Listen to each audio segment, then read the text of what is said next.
ఘనత ప్రభావములు కలుగును గాక. ఈ యొక్క చిన్న శ్రావణి వల్ల గృహకుడికిని దేవుడు ఆశీర్వదించును గాక. ఆదికాండము 7వ అధ్యాయం ఒకసారి మనం ధ్యానిద్దాం. ఆదికాండము 7వ అధ్యాయము 6 నుంచి. ఆదికాండము 7వ అధ్యాయము 6 నుంచి ఆ జల ప్రవాహము భూమి మీదకి వచ్చినప్పుడు నోవాహు 600 ఏండ్ల వాడు. అప్పుడు నోవాహును అతనితో కూడా అతని కుమారులను అతని భార్యయు అతని కోడండ్రును ఆ జల ప్రవాహములను తప్పించుకున్నటికే ఆ ఓడలో ప్రవేశించిరి. దేవుడు నోవాహునకు ఆజ్ఞాపించిన ప్రకారం పవిత్ర జంతువుల్లోనూ అపవిత్ర జంతువుల్లోనూ పక్షుల్లోనేమి ప్రాకువాటన్నిటిలోనూ మగది ఆడది జతలుగా ఓడలోనున్న నోవాహు నద్దకు చేరెను. 7 దినములైన తర్వాత ఆ ప్రవాహ జలములు భూమి మీదకి వచ్చెను. దేవునికి మహిమ కలుగునుగాక. నోవాహు వయసు యొక్క 600 సంవత్సరం 2వ నెల 17వ దినమున మహా అగాధ జలముల ఊటలన్నీ ఆ దినమందే విడవబడెను. ఆకాశపు తూములు ఇప్పబడెను. 40 పగళ్ళును 40 రాత్రులు ప్రచండ వర్షము భూమి మీద కురిసెను. అయితే ప్రియదేవుని బిడ్డలారా, ఇక్కడ దేవుడు ఒక భయంకరమైనటువంటి ప్రళయంలో 8 మందిని రక్షించాడు. జల ప్రళయంలో ఎంతమందిని రక్షించాడు?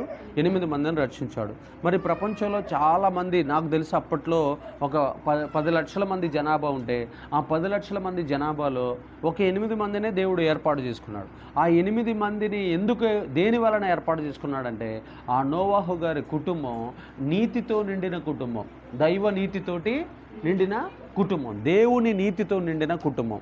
దేవుని నీతితో ఏ కుటుంబం అయితే నిండి ఉంటుందో ఆ కుటుంబాన్ని దేవుడు ప్రళయాల నుండి, కరువుల నుండి, భూకంపాల నుండి, సునామీల నుండి దేవుడు తప్పించునుగాక. మనకి ఎలాంటి నష్టాలు జరగకుండా ప్రభు కాపాడునుగాక. మన చుట్టూ దేవుడు అగ్ని కంచె వేయునుగాక. అందుకనే మనము మన కుటుంబంలో నిత్యం ఏముండాలంటే నీతి నివాసం ఉండాలి. నోవాహు గారి కుటుంబం అంతా రక్షించబడి వారి పిల్లలు ఆ జల ప్రళయము నుండి, ఆ ప్రపంచ ప్రళయము నుండి, ఆ భయంకరమైనటువంటి ప్రచండ వర్షము నుండి తప్పించబడేటటువంటి కృప పొందుకోవడానికి కారణం ఏంటంటే వారు దేవుని నీతితో నిండినటువంటి కుటుంబంగా వారు కుటుంబాన్ని మార్చుకున్నారు. ఆమేన్. మనం కూడా మన కుటుంబాన్ని ఏ కుటుంబంగా మార్చుకోవాలంటే దేవుని నీతి కలిగిన కుటుంబంగా మన కుటుంబాన్ని మనం మార్చుకున్నప్పుడు అపాయాలు, కష్టాలు, ప్రమాదాలు, శోధనలు, ఉపద్రవాలు, తర్వాత ప్రచండ వర్షాల నుండి, కరువుల నుండి, భూకంపాల నుండి, సునామీల నుండి మన దేవుడు మన కుటుంబాలను రక్షించి కాపాడి కృప చూపించునుగాక. ఆమేన్. రెండో విషయాన్ని మనం చూద్దాం. ఆదికాండము 18వ అధ్యాయము ఒకసారి మనం ధ్యానిద్దాం. ఆదికాండము 18వ అధ్యాయము 1 నుంచి 8 వచనాలు. ఆదికాండము. మరియు మామ్రే దగ్గరనున్న సింధూర వనములో అబ్రహాము ఎండవేళ గుడారపు ద్వారమందు కూర్చొని ఉన్నప్పుడు యెహోవా అతనికి కనబడెను. దేవునికి స్తోత్రం. చూడండి, ఎండవేళ ఎవరన్నా బయట కూర్చుంటారా? కూర్చోరు కదా. మరి ఎండ మీద ఎండవేళ ఎందుకు ఈయన బయట కూర్చున్నాడు చెప్పండి. ఈ మర్మం కనుక మీకు తెలిస్తే చెప్పండి. అబ్రహాము గారు ఎప్పుడైనా ఎండ వచ్చినప్పుడు అందరూ ఇంట్లోకి వెళ్తారు, కానీ ఆయన ఇంటిలో నుంచి బయటకు వచ్చి కూర్చున్నాడు. వై? ఎందుకు చెప్పానా? ఇంట్లో భార్యలు 2 ఉన్నారు.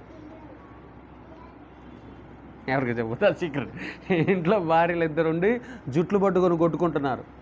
ఆ పోడు తట్టుకోలేక ప్రశాంతత కోసం, నెమ్మది కోసం, సంతోషం కోసం, ఆత్మీయత కోసం ఎక్కడొచ్చి కూర్చున్నాడు? ఎండవేళ వచ్చి బయట కూర్చున్నాడు. అవునా కదా? అదే కుటుంబంలో గనక భార్య ఆప్యాయతతో, అనురాగంతో, ప్రేమతో, మమకారంతో, సంతోషంతో, సమాధానంతో ఉంటే భర్త ఎక్కడుంటాడు? లోపల ఉంటాడా? బయట ఉంటాడా? లోపల ఉంటాడు. ఈ సీక్రెట్ ఎవరికి తెలియదు? భారతదేశంలో ఉన్న క్రైస్తవ స్త్రీలకి తెలియదు. ఈ సీక్రెట్ కనుక తెలిస్తే భర్త అసలు బయటికి పోకుండా ఇంట్లోనే ఉండునుగాక. ఆమె. తర్వాత 2వ వచనం. అతడు కన్నులెత్తి చూసినప్పుడు 3 మనుషులు అతని ఎదుట నిలవబడి ఉండిరి. అతడు వారిని చూసి గుడారపు వాకిట నుండి వారిని ఎదుర్కొనుటకై పరిగెత్తి నేల మట్టుకు వంగి, ప్రభువా, నీ కటాక్షం నా మీదనున్న ఎడల ఇప్పుడు నీ దాసుని దాటిపోవద్దు. నేను కొంచెం నీళ్లు తెప్పించుదును. దయచేసి కాళ్ళు కడుక్కొని ఈ చెట్టు క్రింద అలసట తీర్చుకునుడి. కొంచెం ఆహారం తెచ్చెదను. మీ ప్రాణములను బలపరుచుకునుడి. తరువాత మీరు ఎల్లవచ్చును. ఇందు నిమిత్తమే కదా మీ దాసుని యొద్దకు వచ్చేదరని అనెను. వారు నువ్వు చెప్పినట్లు చేయమనగా. చూడండి ప్రియదేవుని బిడ్డలారా, ఇక్కడ మనకి 2వ క్రైస్తవ గృహం కనిపిస్తుంది. ఆ రెండవ క్రైస్తవ గృహం పేరేందయ్యా అంటే అబ్రహాము గారి గృహము, అబ్రహాము గారి కుటుంబం.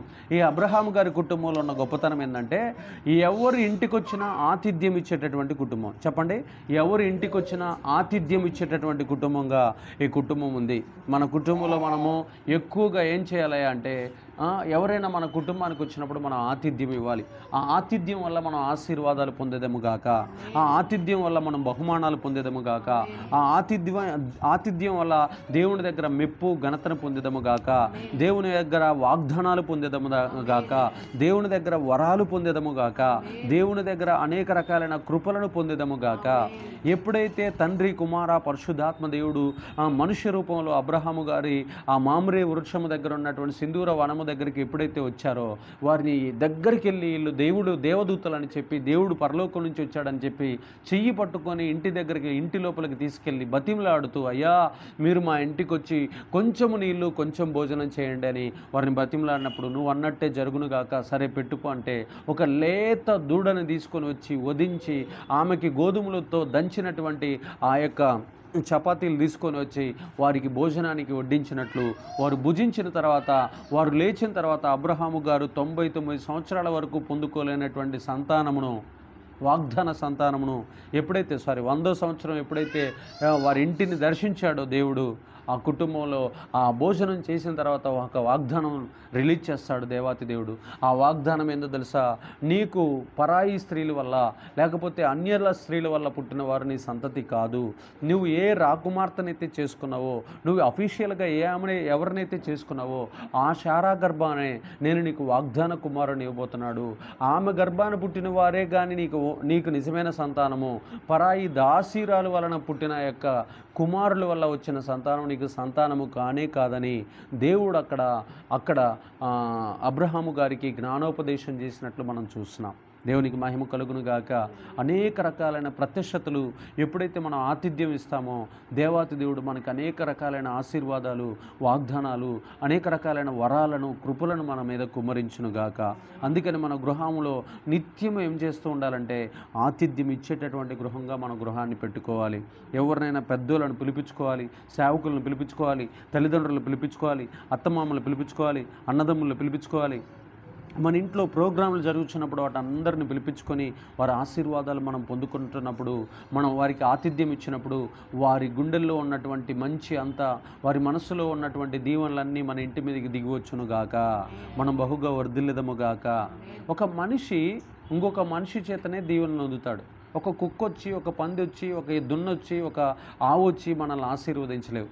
ఒక మనిషికి మాత్రమే నోరుంది కాబట్టి ఆ మనిషికి మనం మంచి చేసినప్పుడు, ఆ మనిషికి మనం భోజనం పెట్టినప్పుడు అతడు హృదయపూర్వకంగా మనల్ని దీవించునుగాక. ఆ దీవెన మనకి తగులునుగాక. ఆమేన్. ఇక మూడో విషయాన్ని మనం చూద్దాం. మూడో గృహము ఆదికాండము 19వ అధ్యాయము. ఆదికాండము 19వ అధ్యాయము.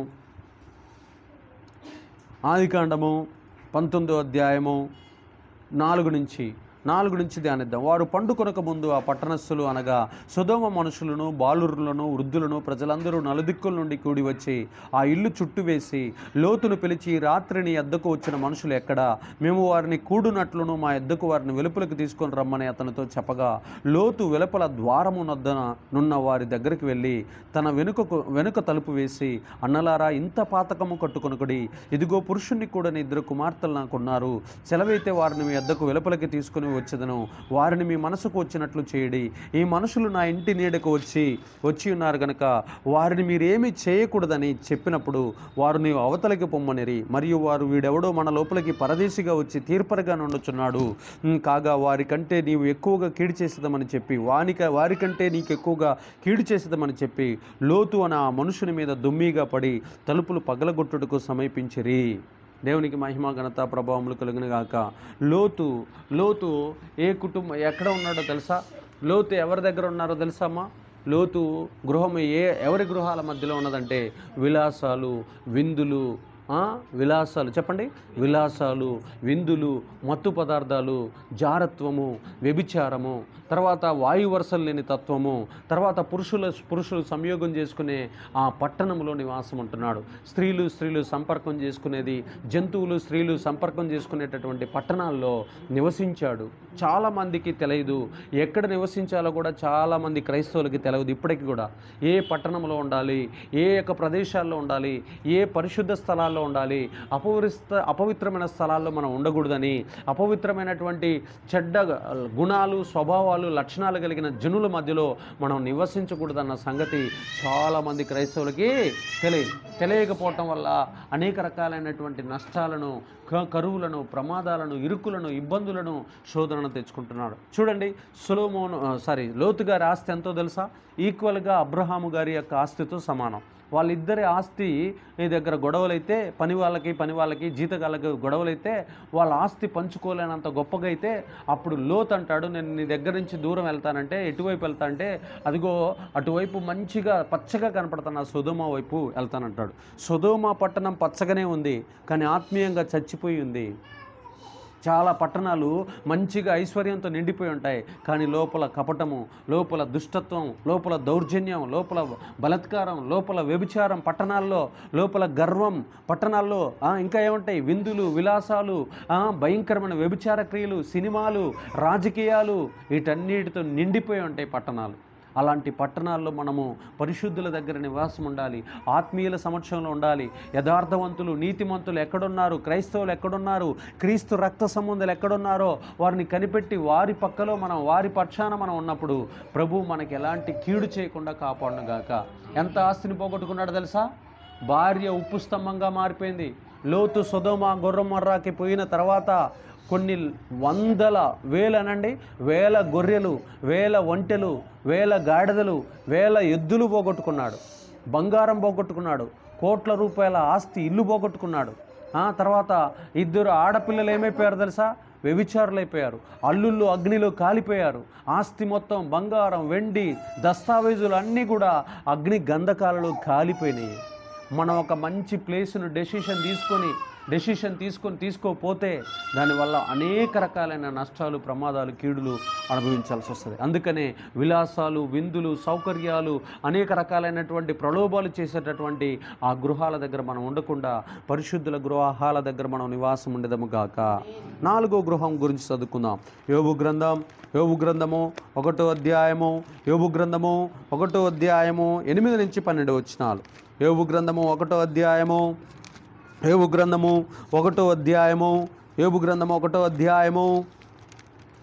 నుంచి 12 వచనాలు. 8 నుంచి 12 వచనాలు మీకు తెలియజేస్తాను, చూడండి. ప్రియ దేవుని బిడ్డలారా, అందుకు యెహోవా, నీవు నా సేవకుడైన యోబు సంగతి ఆలోచించితివా? అతడు యథార్థవంతుడును న్యాయవంతుడునై దేవుని యందు భయభక్తులు కలిగి చెడుతనమును విసర్జించిన వాడు, భూమి మీద అతని వంటి వాడు ఎవడునూ లేడు అని అడుగగా, అపవాది, ఏబు ఊరికి ఏ దేవుని యందు భయభక్తులు కలిగి ఉన్నవాడాయన? నీవు అతనికి ఇంటి వారికి అతనికి కలిగిన సమస్తమునకు చుట్టూ కంచె వేసితివి కదా. నీవు అతని చేతి పనిని దీవించుట చేతనే అతని ఆస్తి దేశంలో బహుగా విస్తరించి ఉన్నది.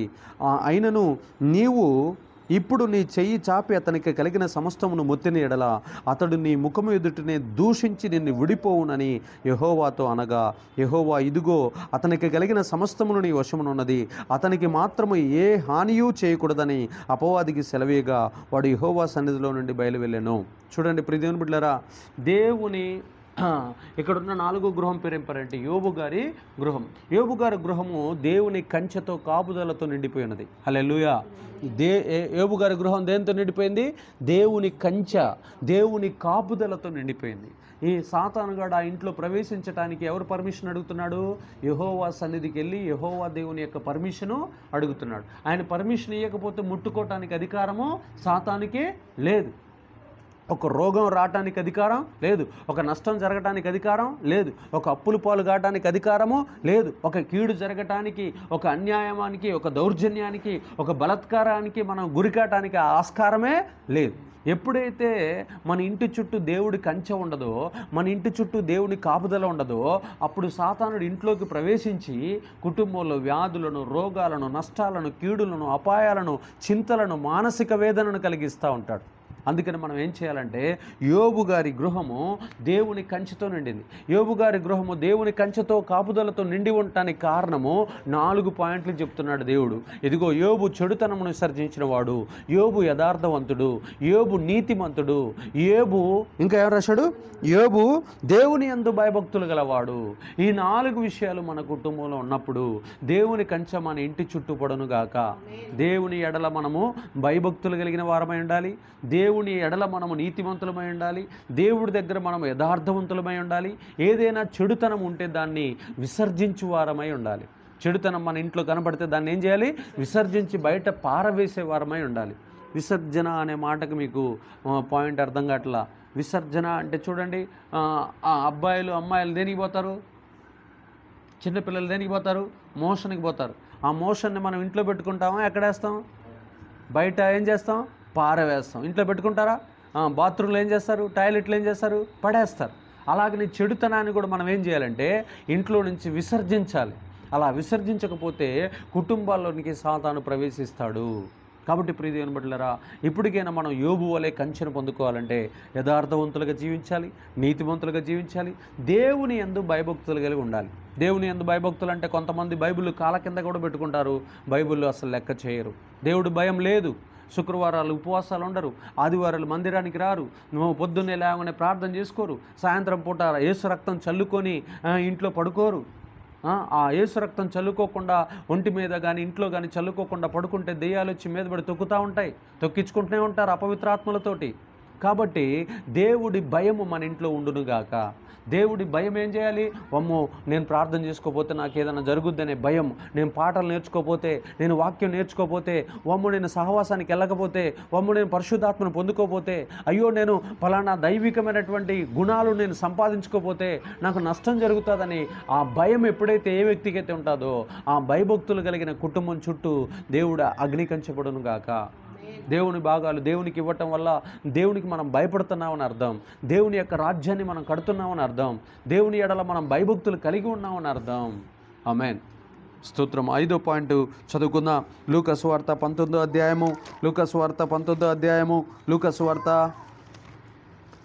సువార్త 19వ అధ్యాయం 9వ వచనం, 19:9 చూడండి. అక్కడ ఒక మాట రాయబడింది, అందుకు యేసు ఇతడును అబ్రహాము కుమారుడే, ఎందుకనక నేడు ఈ ఇంటికి రక్షణ వచ్చింది, నశించిన దానిని వెతికి రక్షించుటకు మనుష్య కుమారుడు వచ్చినని అతనితో చెప్పాను. దేవునికి మహిమ కలుగును గాక. జక్కయ్య కుటుంబం రక్షణతో నిండిపోయిన కుటుంబం. చాలామంది బాప్తీసాలు తీసుకోరు. ఎందుకు తీసుకోరంటే చూడండి, ఈ లోకంలో ఉచితంగా ఏదన్నా ఇస్తున్నారంటే సీఎంలు వాటి కోసం పరుగులు తీస్తున్నారు, కానీ దేవుడు ఏదన్నా ఉచితంగా ఇస్తున్నాడంటే అసలు లెక్కే చేయరు, అసలు పట్టించుకోరు, దాన్ని నిర్లక్ష్యపరుస్తూ ఉంటారు. దేవుడు బాప్తీసాన్ని ఉచితంగా ఇస్తున్నాడు, రక్షణను ఉచితంగా ఇస్తున్నాడు, ఆత్మను ఉచితంగా ఇస్తున్నాడు, ఆత్మ వరాలను ఉచితంగా ఇస్తున్నాడు, ఆయన నామంలో ఉన్న శక్తిని ఉచితంగా ఇస్తున్నాడు, ఆయన స్వస్థతని ఉచితంగా ఇస్తున్నాడు, ఆయన దెయ్యాల నుండి మంత్రాల నుంచి విడిపించే విడుదలను ఉచితంగా ఇస్తున్నాడు, ఆయన రోగాల నుంచి కట్ల నుండి మానసిక సమస్యల నుంచి విడిపించే ఆ బంధకాల నుంచి ఉచితంగా ఇస్తున్నాడు. కృప ఉచితమే, విశ్వాసము ఉచితమే, ఇవన్నీ ఉచితంగా ఇస్తున్నాడు. కానీ మనం ఏం చేస్తున్నాం, రక్షణను నిర్లక్ష్యపరుస్తున్నాం. రక్షణ ఏం చేస్తున్నాం, నిర్లక్ష్యపరుస్తున్నాం. పలానా డిపో దగ్గర పలానా సీఎం గారు పలానా ప్రోగ్రాంలో ఈ ఉచితంగా 10 కట్టల బియ్యం ఇస్తున్నారంటే వెంటనే లారీ పెట్టుకొని పోతాం, అవునా కదా. కానీ యేసయ్య రక్షణ ఇస్తున్నాడంటే ఎవరు పట్టించుకోవట్లా. యేసయ్య మన ఇంటికి ఎందుకు వస్తున్నాడో తెలుసా, రక్షణ ఇవ్వటానికి వస్తున్నాడు. రక్షణ లేకుండా నశించిపోతున్నాం మనం. ఎవరి చేతిలో, సాతాను చేతిలో, లోకపు మాయ చేతిలో మనం అందరం ఏమైపోతున్నాం, నశించిపోతున్నాం. లోకం మనల్ని ఎటు లాక్కొని పోతుంది, సినిమాల వైపు, లోకం మనల్ని రాజకీయాల వైపు, లోకం మనల్ని వ్యభిచారం వైపు, లోకం మనల్ని నటన వైపు, లోకం మనల్ని పాపం వైపు, లోకం మనల్ని శరీరిచ్చల వైపు, లోకం మనల్ని ఉగ్రత వైపు లాక్కొని పోతుంది. అయితే ఆ లోకంలో పడిన మనము నశించిపోకుండా ఉండటం కోసం యేసుప్రభు వారు భూలోకానికి వచ్చి జక్కయ్య గారి వాళ్ళ ఇంట్లోకి ప్రవేశించాడు. ఇతడు కూడా అబ్రహాము కుమారుడే, ఇతడు కూడా పాపంలో బంధించబడ్డాడు. కానీ జనరల్గా అయితే ఇతను ఎవరు కుమారుడు, అబ్రహాము కుమారుడే. ఈ దేశంలో ఉన్న వారందరూ కూడా, భారతదేశంలో ఉన్న వాళ్ళందరూ కూడా దేవుని కుమారులే. ప్రపంచంలో ఉన్న 850 కోట్ల మంది ప్రజలు కూడా దేవుని కుమారులే. వాళ్ళ విలువ తెలియక వాళ్ళు తప్పిపోయారు లోకంలో. అలా తప్పిపోయిన వారిని నశించిన దానిని వెతికి రక్షించటం కోసం యేసు ప్రభువారు మన గృహాల్లోకి ప్రవేశించాడు. యేసు ప్రభువారు మన హృదయంలోకి వచ్చాడు. యేసు ప్రభువారిని రక్తము ద్వారా కడుక్కొని, పాపాలకు ఎవరైతే రక్తం ద్వారా కడుక్కుంటారో వారు రక్షించబడతారు. యేసు ప్రభువారి యందు ఎవరైతే విశ్వాసం ఉంచుతారో వారు రక్షించబడతారు. యేసు ప్రభువారి యందు ఎవరైతే నమ్మిక ఉంచుతారో వారు రక్షించబడతారు. యేసు ప్రభువారి ఆత్మ చేత ఎవరైతే తమ పాపాలు కడుక్కుంటారో వారు రక్షించబడతారు. యేసు ప్రభువారి చేత ఎవరైతే స్వస్థత పొందుతారో వాళ్ళు రక్షించబడతారు. ఇలాగ రక్షణ 5 రకాలుగా మానవుని జీవితాల్లోకి వస్తుంది. ఒకటి విశ్వాసం ద్వారా, ఒకటి నమ్మకం ద్వారా, మూడోది స్వస్థత ద్వారా, నాలుగోది ఆత్మ ద్వారా, ఐదోది రక్తం చేత కడగబడటం, రక్తాన్ని నమ్మటం ద్వారా, ఆ రక్తంలోనే విడుదల ఉందని విశ్వసించడం ద్వారా రక్షణ 5 రకాలుగా మానవుని జీవితాల్లో ప్రవేశిస్తుంది. కాబట్టి రక్షణ లేని ప్రతి ఒక్కరూ, ఈ వాక్యం అంటున్న ప్రతి ఒక్కరూ యేసు ప్రభు వారి దగ్గరికి రాగానే నమ్మి బాప్తిసం పొంది వారి ఆత్మలను రక్షించుకొని పరలోకం స్వాధీనం చేసుకునేదురుగాక. ఆమేన్. ఆ తర్వాత 6వ విషయాన్ని మనం ధ్యానిద్దాం.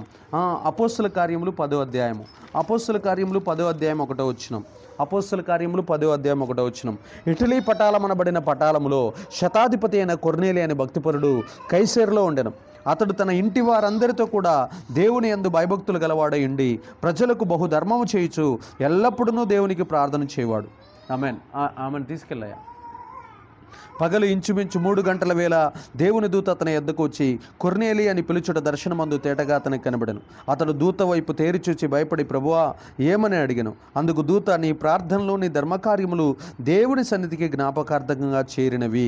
ఇప్పుడు నీవు ఎప్పేకి మనుషులను పంపి పేతురు అను మారుపేలు గల సీమోనుని పిలిపించుము.